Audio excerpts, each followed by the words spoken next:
Hello, hello, hello. Hello to anyone listening and welcome to The Patriotic Communist. This is Max Rice, and this is the podcast where I advocate for a socialist revolution in the United States of America and where I analyze current events from a far left perspective. We are in the historical context where we choose socialism or barbarism, and that has never been more true. Hey everyone, it has been a while. I took some time off, clearly, if you're a regular listener. I went back to my hometown in Virginia, and when I got back, I got caught up in my college. And when I got back here in San Diego, I got caught up in my college studies, which are extremely important to me, but I still need to be more disciplined. I apologize for the unexpected leave I took, but I am back, and there are a lot of things going on in this crazy planet right now that I want to talk about on the show. So I'm excited to be back. But again, I believe the revolutionary left must be disciplined and militant. So to avoid being a hypocrite, and more importantly, for the benefit of the socialist cause, I will be back on track with one episode every 2 weeks. In this episode, I'm going to briefly discuss the recently revealed United States coup plot against the Nicaraguan government. I'm also going to talk about the rising tensions between Turkey and Greece. Although these are not breaking or very new news, I'm talking about these things because almost nobody else is. And they kind of developed while I was gone. If you want to read the articles that I got my information from, all of the links are in the description of this podcast, and I actually encourage you guys to read my sources because you'll get a much more thorough understanding than you'll get from me. Mostly, I'm connecting current events to socialism and communism and the cause for it when they're analyzing events like journalists. Anyways, without further ado, let's get into it. So to absolutely nobody's surprise at all, the United States has been caught plotting to overthrow the democratically elected government in Nicaragua in recently released documents from the United States Agency for International Development. Some backstory to this: Nicaragua is one of the furthest left governments in the Western Hemisphere, and by that I mean they are one of the most anti-capitalist and one of the most socialist.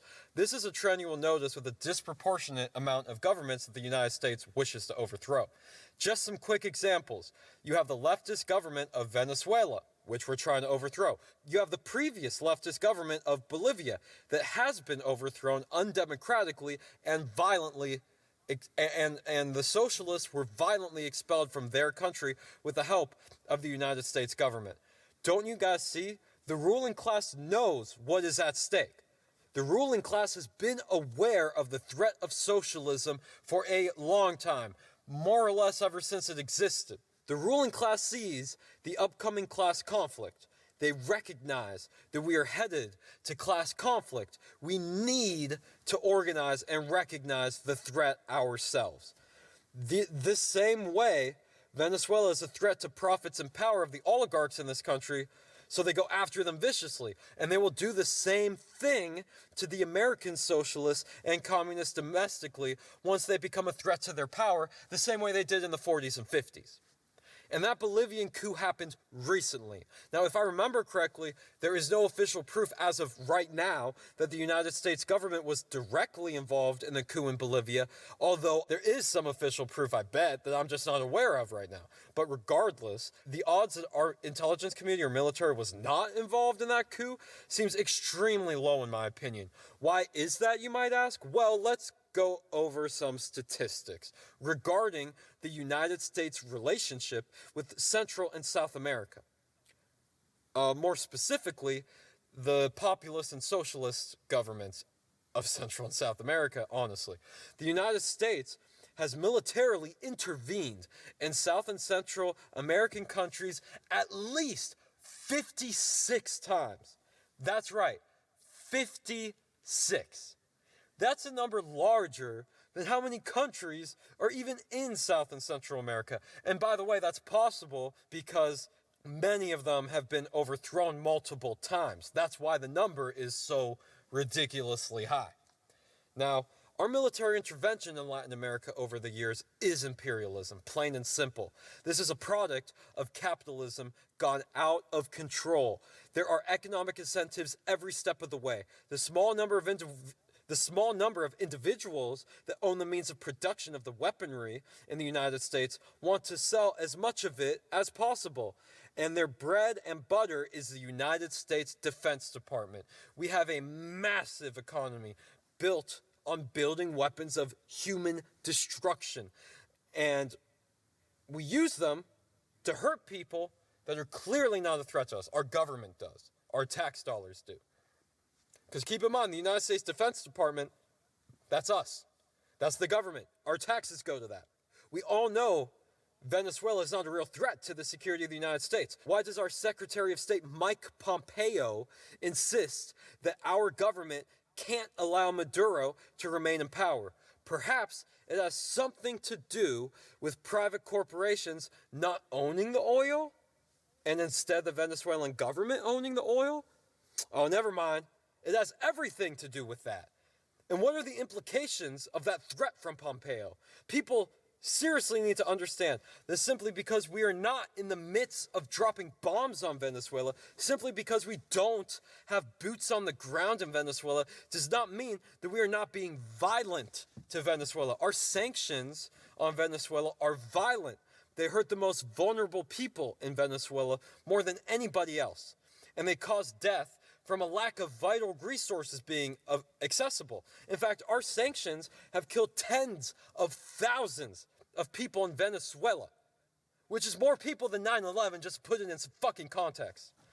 The reason the United States government does this is because of all the talking points and propaganda you have potentially heard about Venezuela. By the way, I'm still just running with this Venezuela example because it's a very current one that you guys are most likely aware of. And if you have not heard the propaganda about Venezuela, simply look up any United States cable mainstream coverage on the situation in Venezuela. And I am sure you won't hear them mention the sanctions in the way that I am right now. They might mention them offhanded, but they're not going to say that they're a source of any of the problems, when they objectively are. The other reasons this fits the interests of our imperialist state is because economic instability results in social instability, which is the type of political climate you want for the overthrow of a government. It makes it easier to be covert, and it empowers the opposition in Venezuela. But at the end of the day, the whole real purpose about this is because America uses violent force to protect private property rights around the planet. We've been doing this for a while. In fact, our sanctions on Iran and Venezuela are illegal and condemned by the UN internationally. And it is within Iran's and Venezuela's international legal right to go to war with the United States. In other words, the regime change style sanctions are internationally recognized as acts of war and acts of aggression. And that is what we are doing to Iran and Venezuela. And the only reason that Venezuela and Iran don't declare war on us and don't go to war with us is because we are immensely powerful.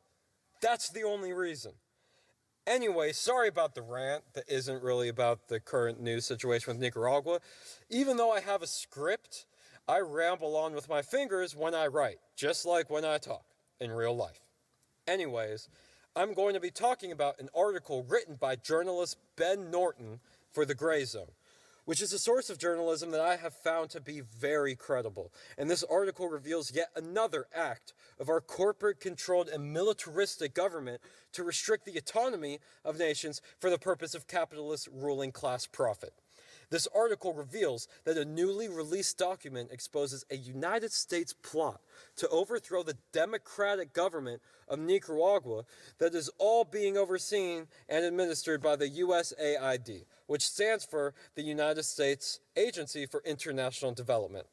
I'm going to quote some of the article for you guys now. The article states, quote, "The USAID regime change scheme states openly that one of its top mission goals is for Nicaragua to transition to a rules-based market economy based on the protection of private property rights." Now notice, in that quote, the terms mission goals and transition to a rules-based market economy, and the real damning one, protection of private property rights, those were all terms quoted directly out of this USAID document. Has there ever been a more clear declaration of capitalist crusade? And this coup is designed to help the ultra-rich corporations that will buy up all the private property and exploit it for every penny that it is worth at the expense of the Nicaraguan people. This quote demonstrates that the ruling class are aware of their goals and that they are aware that their power comes from their ownership of private property. Here is another quote from the article. In case it was not explicit enough that Washington's goal was regime change, the 14-page USAID document employed the word transition 102 times, including 9 times on the first page alone. USAID declared its intentions to assist in what could be an orderly transition or a sudden transition without elections, which is a clear code for a coup. So this is not really up for debate. The United States has been caught for the millionth time having a covert program that is anti-democracy, anti-democratic, in favor of the United States capitalist global economic agenda. The other reason this is extremely unsurprising is because Nicaragua specifically has been the victim of United States-supported regime change literally more than 5 times. I believe the actual number is around 8. And right now they have a socialist government to a certain extent. In my opinion, what this really shows is that this is a criminal government that we are ruled by, that is run by gangsters, and we need to fight back and push back against this horrifying behavior that comes at the expense of our brothers and sisters in Nicaragua. So if you're listening to this, please spread the word, share the article with your friends and family, and please, all of you, read the article if you want a more detailed account about this discovered evil plot by our government. Ben Norton is an excellent journalist, and I applaud him. Now time to talk about my next story for today, which is about something that you may have heard a little bit about, which is the raised tensions between Turkey and Greece in the Eastern Mediterranean. The origins of these tensions go all the way back to the early 1900s, and ultimately, it's all over the natural resources that are inside of the Mediterranean Sea, more specifically, undersea gas fields. This is in a part of the world where the geopolitical situation is extremely complicated and tense due to imperialism and warfare. The destabilization of the area has a lot to do with the United States regime change policy against Libya and Syria. We successfully overthrew Gaddafi in Libya, but we were not successful with Syria, although we are still trying to topple the Syrian government to this day. The dangers in this situation also has to do with the aggressive policy of NATO in this region. Now, this geopolitical situation is complicated to say the least. And by the way, Turkey and Greece are members of NATO. And again, it's complicated to say the least, and it even involved the regime change in Greece that the CIA was a central part of back in the day. You'll notice, the CIA is just overthrowing governments all over the planet, especially in Latin and in Central and South America, but all over the planet. My point is that this is a very dense and complicated situation, so I'm not here today to explain all the historical contents. I don't have time for that. I'm simply going to point out the extreme dangers of this situation and the common economic sources of this extreme danger, and also express that this is an extreme danger. I do highly recommend reading the article about this in the description of the podcast, which gives a solid rundown with some more specifics, but just keep in mind it is a socialist publication. It's the World Socialist website. And their analysis and use of dialectical materialism for their analysis is quite impressive. And I really do think that they're very good at scientifically dissecting news resources. So although they do have a socialist bias, I think that's fair.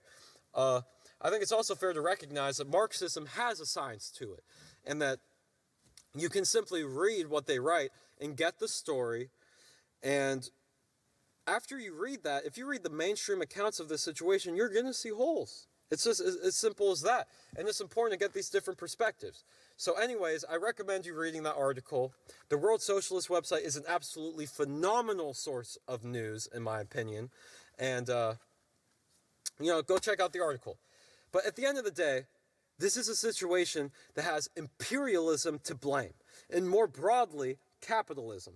Turkey and Greece are both willing to escalate tensions, making the possibilities of sparking a world war, a world global devastating conflict much more possible, especially due to how many alliances are tied into this mess. I mean, remember, Turkey and Greece are both members of NATO, but they themselves are fighting over resources. So doesn't that show how our politics can't be separated from our economics? NATO is a political military partnership between a bunch of different military powers.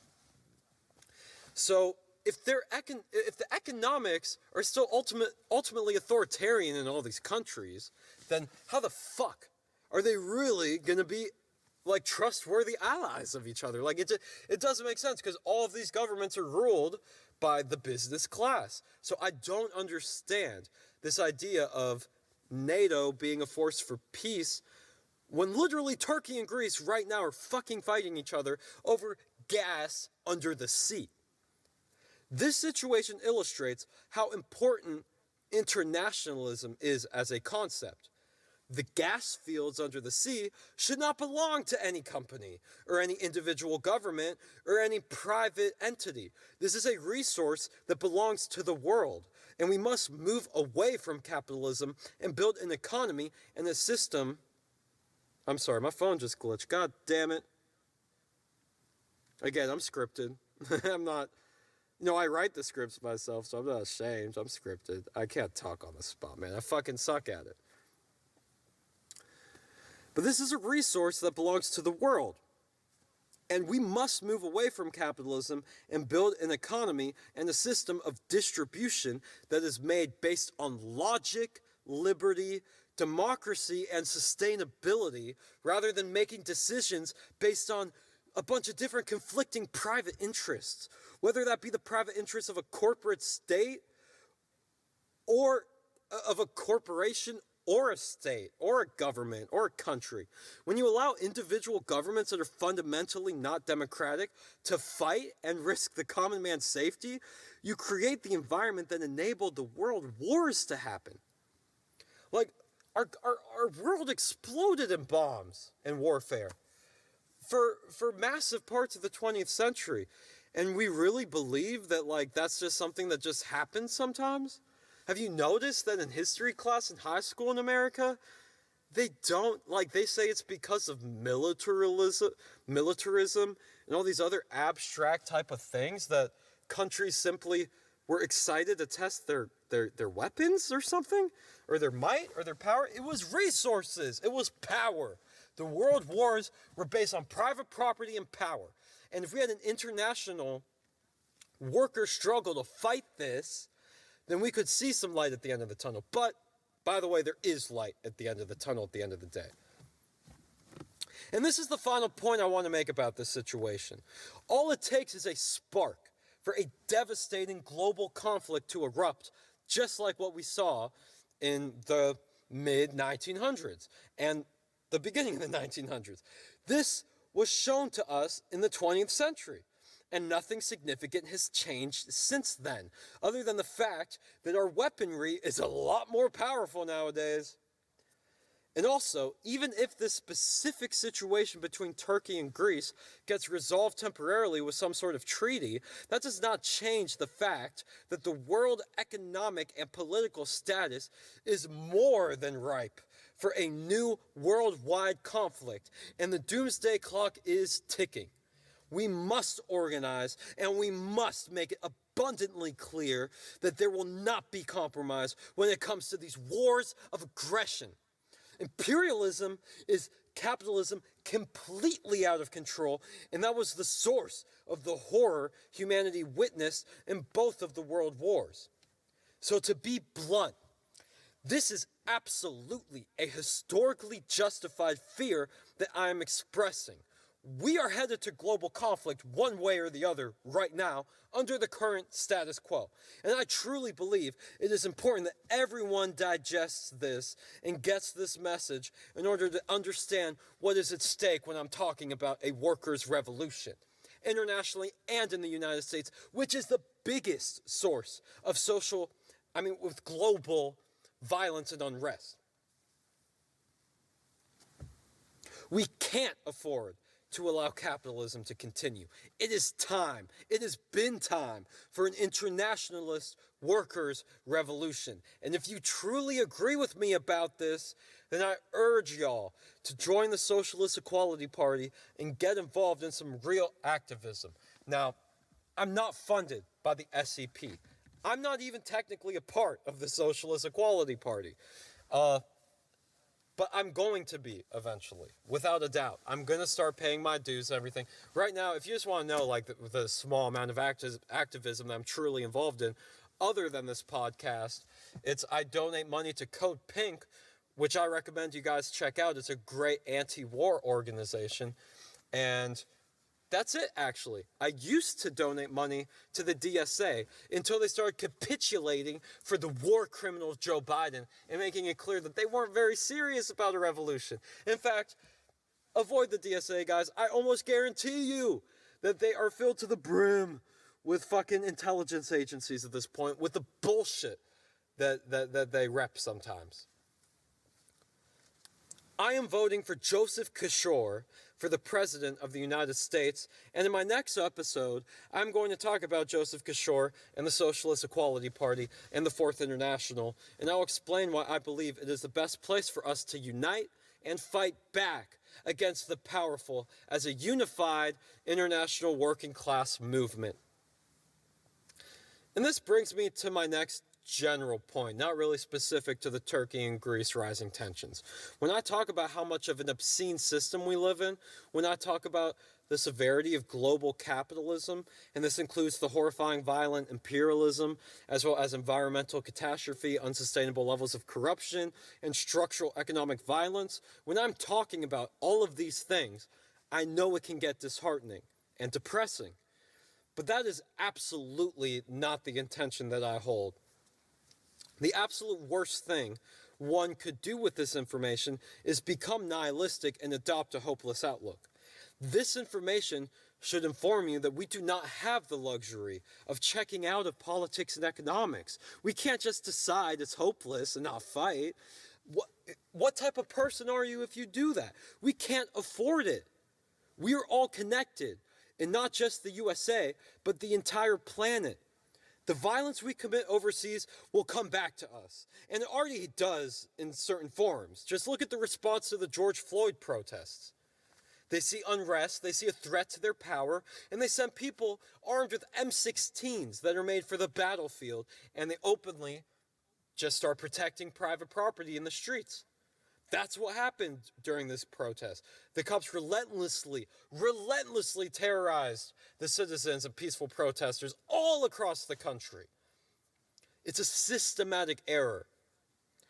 The horrific state of capitalism and all of the pain that it causes should be a call to arms. It should be a call to revolution, a call for militancy. It is a call for organization. And let me make it painfully clear, during times like these, if the socialists don't fight for their cause, if they don't organize, multiply, and increase their power, then this country will become more and more fascistic, to the point of global devastation and the devastation of ourselves. So if you want to be a coward and not fight the good fight, then so be it. But we don't have a fucking choice. I understand if you have no money to contribute and you have no time at all to contribute, but to everyone that has money or time on their hands, fucking contribute. Don't get disheartened. Are you kidding me? What do I mean by fight? By fight, I mean anything that advances the socialist cause. Start organizing where you work towards a worker co-op system, which is when the workers all equally own the business and have equal weight in decision making. Basically, a democratic workplace, a workplace that's run on democracy. The problem with unions is that they constantly relentlessly get corrupted and co-opted by corporate business and oligarchs. So fight for worker co-ops. Now absolutely look up Professor Richard Wolff. He is by far the best advocate for worker co-ops that I've ever come across, and he goes into far deeper detail about them as well. So if you're interested about that, and you think you can fight in that way, look that up. Richard Wolff will explain what a worker co-op is. You can probably find resources on what it takes to begin trying to organize one. Just, look up Richard Wolff and Democracy at Work stuff. That's what they're all about. Now, by fight, I also mean educate yourself and educate everybody else that you can. This is what I'm doing by having a podcast. And I've been personally slacking, and I truly, deeply apologize for that. Because this is bigger than me or you. This is about the fate of this planet quite literally. So, I deeply apologize for my lack of discipline. Because I'm preaching this militancy. I'm saying you need to fight. I need to fight as adequately as I can. And realistically, I am able to produce an episode every 2 weeks, and I am going to do that. Now think about what would happen if every single socialist took the time to flood the media with their message, to really construct their arguments, write scripts, do all this work. It would be a game changer. Another way you could fight is by joining a socialist organization. And this is probably the most passive, easiest way that you could potentially help fight.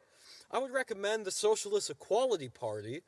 And by the way, from what I can tell, like I said before, the DSA is completely co-opted. So I would avoid them, even though they're the largest ones, the largest socialist organization. I recommend the Socialist Equality Party. Or even Code Pink, the anti-imperialist organization. They're not purely Marxist, but they definitely are very strongly anti-imperialist, and I've never heard them say anything that really fetters away from that message. So I would recommend Code Pink if war is something that you really want to fight against. But I'd also recommend the Socialist Equality Party if you just want to help the socialist cause. And by the way, again, I don't work for the Socialist Equality Party. I don't actively, deeply campaign for them. I'm not even a member, technically. But I really do think that they seem like the real deal. And Joseph Kishore seems like the real deal. And that's what this next episode is going to be about. Because we need leaders, guys. And I would love Joseph Kishore to be that leader. But, we need to spread awareness. But anyways, find a socialist organization that you truly trust. I'm not going to tell you exactly who to donate to. But find one that you truly trust. And either give your time to them or money to them, or both. These are the real ways that we can fight this current system. The realistic ways. It's not by voting for fucking Joe Biden like the DSA says. That is the stupidest shit that you could possibly say. Joe Biden is not how you make a difference. It's not. It's by doing what I just said. It's by either trying to organize in your workplace and fight for a worker co-op system. It's by educating yourself and spreading your education. And it is by joining a socialist organization, which is in effect organizing to a certain extent. These are the ways. These are the ways we change things. Not by voting every 4 years. These are the real ways we can fight this current system. And if you look in the mirror and can't honestly tell yourself that you're contributing to this fight as much as you can, knowing what's at stake, if you truly believe the message I preach and actually believe that what's at stake, then perhaps rethink your principles. Because the far left desperately needs more power and people in the USA. Desperately. Europe's not in great shape right now, and they have a much dramatically larger socialist presence in Europe. And they still have massive problems and need more power. Anyways, that is all I got for y'all today. And again, I know I'm beating a dead horse, but please read the articles in the description to gain a deeper understanding. And also, again, guys, I'm not trying to be hard on you if you're not doing anything right now to contribute to the socialist fight. Simply educating yourself is the first step. It really is. You need to thoroughly educate yourself before you fight. But I'm saying this because it's almost projecting. Like I've shamed myself. I looked in the mirror, and I noticed that I'm slacking on this fucking podcast. I'm slacking on the mission of spreading the message of humanity and our future for our children and everything like that. I noticed I was slacking, and I really do apologize for that. And I'm gonna put the work in to make sure this shit keeps coming out every 2 weeks. I want you guys to put the work in to fight for this cause. We must unite. We must become one. This is not just an intellectual exercise of interesting philosophies and economic policies. Material change is what we're fucking looking for, not just, fun intellectual exercises. Anyways, again, that's all I got for y'all today. Read the articles in the description to gain a deeper understanding if you're interested. Anyways, again, I will see y'all in 2 weeks. It'll come out on Sunday in 2 weeks. So stay safe, y'all. Stay vigilant. Oh, and also stay militant. That's what this is. We gotta be militant. One more thing about this. God damn it. See, I have a script, like I said, but I go off script quite a bit in this podcast. And I'm going to start editing less because I feel like it makes me a little robotic. So I'm sorry if this is a little bit all over the place. But the right wing, the far right wing, Proud Boys, is one example, kind of. I don't know if that's a serious example. But the right wing, the far right wing, they're more militant than us right now. They're more prepared for the class conflict that we're headed towards. America is going to slowly implode and collapse. This is a failed state, and fascists, which is what these far right-wing street militias represent, they represent fascism. Fascists are probably one of the most direct and biggest violent threats to Marxists and just generally to humanity. I'm not advocating for violence against fascists. I'm not. But I'm advocating for militancy for the socialist and communist cause so we are prepared to defend ourselves. Just like we're prepared to defend ourselves against the intelligence agencies, which behave the same way as a fascistic fucking government would. Because again, remember guys, the fucking second that we become a threat to the status quo, that we really become a threat to the powerful, they will hunt us down like dogs like they did in the 40s and 50s. They absolutely will. And we, the communists and socialists, were not prepared for the hellfire that was unleashed on them during the Red Scare. They were not prepared. We must get fucking prepared this time. Fascism only happens because of the failure of the socialists. At the end of the day, that's what it is. The Nazi state in Germany would have had much lesser success, would have had a much smaller chance of success if it wasn't for the relentless prosecuting and hunting down of socialists and communists that happened in Germany. That's a part of history they don't fucking tell you. Because the Nazi party labeled themselves as socialists. They called themselves socialists, and they filled in the void that was left there to manipulate and actually create a broader class basis for their power rather than simply the 1% and oligarchs. If socialism isn't fighting for its cause, fascism will. It already is more than socialism is right now. We have a president that says a lot of the kind of fascist shit and empowers the street militias and wants to use the Resurrection Act during times of rioting and protesting to deploy the actual U.S. military onto its own soil as if it's occupying Syria or something. That's the violence coming full circle, by the way, that I'm talking about. It's when fascism takes over, which is kind of the inevitable messy ending type of situation to happen in capitalism that just keeps getting more and more out of control. Anyways, I guess now that's all I got for y'all today. Sorry, that last part was extra messy because it was completely unscripted. And again, if you guys ever notice anything that I say that doesn't seem 100, like that seems like it could be not true, or that you have evidence that what I'm saying is bullshit, or that I might be